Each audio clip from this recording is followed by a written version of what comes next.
পশ্চিমবঙ্গে বুথ ফেরত জরিপের সমীকরণ নিয়ে কথা বলতে আমাদের সঙ্গে যুক্ত হয়েছেন সিনিয়র সাংবাদিক বিশ্বজিৎ হীরা। কথা বলবো জনাব বিশ্বজিৎ হীরার সঙ্গে। বিশ্বজিৎ হীরা, আপনাকে স্বাগতম স্টার নিউজের পর্দায়। জনাব বিশ্বজিৎ হীরা, আমি আসলে কয়েকটি প্রশ্ন একসাথে করতে চাই, আপনি আপনার মতো করে জবাব দিতে পারেন। প্রথম যে বিষয়টি আমরা দেখতে পাচ্ছি, বুথ ফেরত জরিপ যেটি বলছে যে বিজেপির জয় জয়কার হবে, এবং গত কয়েকটি যে নির্বাচন হয়েছে সেখানে আলটিমেটলি তৃণমূল কংগ্রেস জিতে আসলেও তার আগের যেই জরিপগুলো ছিল সেখানেও আমরা দেখতে পেয়েছি যে বিজেপিকে এগিয়ে রাখা হয়েছিল। এবং তারপর আমি যদি একটু যোগ করি, মমতা বন্দ্যোপাধ্যায় যিনি এখন মুখ্যমন্ত্রী, তিনি আবার একটি ভিডিও বার্তার মাধ্যমে দাবি করেছেন 230টিরও বেশি আসন তৃণমূল কংগ্রেস পেতে যাচ্ছে। আপনার মূল্যায়নটা জানতে চাই। এবং আরেকটি শেষ প্রশ্ন আমি আপনাকে করে রাখতে চাই, আপনি এটি চাইলে বলতে পারেন, যদি বিজেপির উত্থান হয় এবারের নির্বাচনে, সেটির পিছনে আসলে প্রধানত কি কারণ থাকতে পারে বলে আপনার মনে হয়, জনাব বিশ্বজিৎ?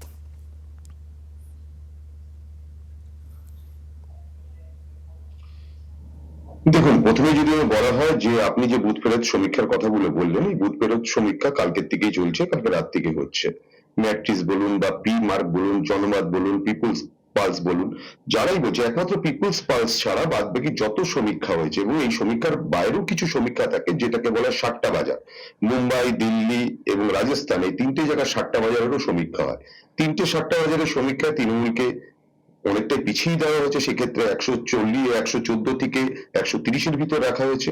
আর পি মার্ক এবং যদি অন্যান্য গুলো যদি দেখি, ম্যাট্রিক্স দেখি, সেখানে 175 কোথাও কোনো জায়গায় বিজেপি, কোনো জায়গায় দেওয়া রয়েছে 100, হয়তো 75 পরে 185, 187ও দেওয়া রয়েছে। কিন্তু একটা জিনিস যদি দেখা হয় যে প্রত্যেকটা সমীক্ষার যে নিচে যে জায়গাগুলো রয়েছে, অর্থাৎ কংগ্রেস লেফট, এই দুটো জায়গাতে প্রত্যেকটা সমীক্ষায় কিন্তু শূন্য দেওয়া হয়েছে। কিন্তু এবারে নির্বাচন সেটা কিন্তু হবে না।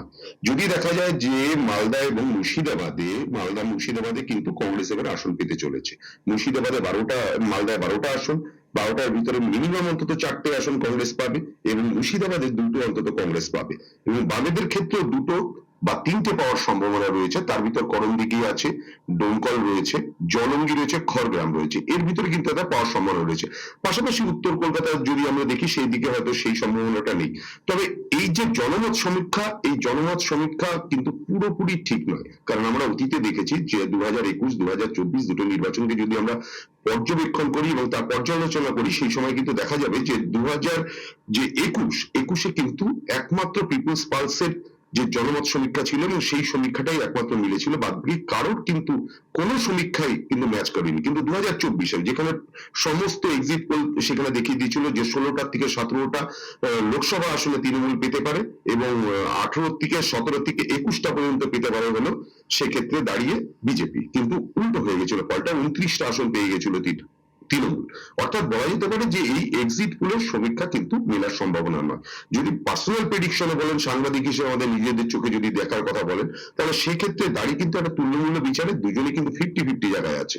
মানে আমাদের হিসাব অনুযায়ী, যদি আমার ব্যক্তিগত হিসাব বা সাংবাদিক হিসেবে হিসাব যদি বলেন, সেক্ষেত্রে 157 থেকে 165টা পাওয়ার সম্ভাবনা রয়েছে কিন্তু সেক্ষেত্রে তৃণমূলের। আবার উল্টো দিকে বিজেপিরও কিছু কিছু সংখ্যা আছে, ঘুরে যেতে পারে। এবং সেই জায়গাটায় দাঁড়িয়ে থেকে আরেকটা কথা বলতে পারি যে এখনো পর্যন্ত যে পরিস্থিতি রয়েছে, সেই পরিস্থিতিতে দাঁড়িয়ে আপনাকে একদম পরিষ্কারভাবে একটা কথা বলে দিচ্ছি যে তৃণমূল এর একটা সংখ্যা ব্যাপক কাজ করেছে। অর্থাৎ তৃণমূল দীর্ঘদিন ধরে এই কাজ করে যাচ্ছে। যুবসাথী, স্বাস্থ্যসাথী, সবুজ সাথী, রূপশ্রী, কন্যাশ্রী, লাস্ট শেষ নির্বাচনের আগে পথশ্রী প্রকল্প, এই প্রকল্প কিছু তো সুবিধা আছেই। পাশাপাশি বিজেপির দিক থেকে যে বেনিফিটের জায়গাটা বলি, বিজেপি দীর্ঘদিন বাদে এবং দীর্ঘদিন ধরে বিগত প্রায় 10 বছর ধরে এ রাজ্যে কিন্তু একটা জিনিস তুলতে পেরেছে, সেটা হিন্দুত্ববাদ। এই হিন্দুত্ববাদকে সামনে রেখে বিজেপি কিন্তু অনেকটাই জায়গা তৈরি করে দিয়েছে। সংখ্যালঘু তোষণের অভিযোগ মমতা বন্দ্যোপাধ্যায়ের বিরুদ্ধে বারবার উঠেছে, আর সেইটাকে হাতিয়ার করেছে বিজেপি। সেক্ষেত্রে দাঁড়িয়ে এবার যে হাওয়াটা বইয়েছে, সেই হাওয়াটা কিন্তু অনেকটাই বিজেপির পক্ষে গিয়েছে। এবং পাশাপাশি আরো কিছু ফ্যাক্টর আছে। বিজেপি যদি ক্ষমতায় আসে, সেই আপনি যে প্রশ্নটা করেছিলেন, সেই প্রশ্নতে বিজেপি যদি ক্ষমতায় আসে তার ফ্যাক্টরটা কোথায়? সেই ফ্যাক্টরটা হলো দুটো জায়গায়। এক হলো হিন্দুত্ববাদ নিয়ে বিজেপির এই যে জায়গাটা তৈরি করে ফেলেছে, প্লাস আরএসএস তলায় তলায় পশ্চিমবঙ্গে একাধিক জায়গায় তাদের যে সংগঠনকে বিস্তার করেছে, সেই সংগঠন বিস্তার করার পরে তারা কিন্তু বিজেপি জায়গা করেছে। আর দ্বিতীয় সবচেয়ে বড় কারণ বিজেপি যে সেন্ট্রালি ডবল ইঞ্জিন সরকারের যে ব্যাখ্যা দেওয়া বারবার, সেই ডবল ইঞ্জিন সরকারের ব্যাখ্যা। তৃতীয় আরেকটা বিষয় হলো, মানুষ এই 15 বছরে দুর্নীতি, একাধিক দুর্নীতি, সেটা নিয়োগ দুর্নীতি হয়, রেশন দুর্নীতি হতে পারে, পাশাপাশি অন্যান্য দুর্নীতি, পৌরসভায় কেলেঙ্কারি, নিয়োগ কেলেঙ্কারি, এই নিয়ে মানুষ কিন্তু এটা ক্ষুব্ধ ছিল। এবং সেক্ষেত্রে দাঁড়িয়ে মানুষই কিন্তু একটা তলায় তলায় পরিকল্পনা করেছে এই সরকারটাকে সরিয়ে দেওয়া দরকার, তার জন্য বিকল্প দরকার। কিন্তু বিকল্প অন্যান্য কোনো রাজনৈতিক দল নেই যে বিকল্প জায়গাটা তৃণমূলের বিকল্প দাঁড়াবে। সেক্ষেত্রে তারা বিজেপিকে কিন্তু প্রেফার করেছে। রাস্তাঘাটে যদি আমরা যত জায়গায় গেছি, মানুষ কিন্তু একটাই কথা বলেছে, মানুষ কিন্তু একটা কথাই বলেছে যে এই সরকারটাকে বদলানো দরকার। অর্থাৎ সেই জায়গায় দাঁড়িয়ে বিজেপির যে ন্যারেটিভ তৈরি করে দিতে বলেছে তৃণমূলের বিরুদ্ধে, সেটা কিন্তু এই নির্বাচনে কাজ করেছে। এবং সেই কাজ করার জন্যই কিন্তু বিজেপি এবারে ক্ষমতায় আসার সম্ভাবনায় রয়েছে। এবং সেই জায়গাটা লড়াইটা 50-50। এখন দেখার 4 তারিখের পর। জনাব বিশ্বজিৎ হীরা, আপনাকে অসংখ্য ধন্যবাদ। বেশ বিস্তারিতভাবে আপনি বিশ্লেষণগুলো করছিলেন এবং আমাদেরও খুব ভালো লাগছিল শুনতে। আরও বেশ কিছু প্রশ্ন আপনাকে করতে পারলে ভালো লাগতো, কিন্তু সময় স্বল্পতার কারণে আসলে সম্ভব হচ্ছে না। আপনাকে অসংখ্য ধন্যবাদ এবং কৃতজ্ঞতা জানাচ্ছি আমাদের সঙ্গে যুক্ত হওয়ার জন্য, জনাব বিশ্বজিৎ হীরা।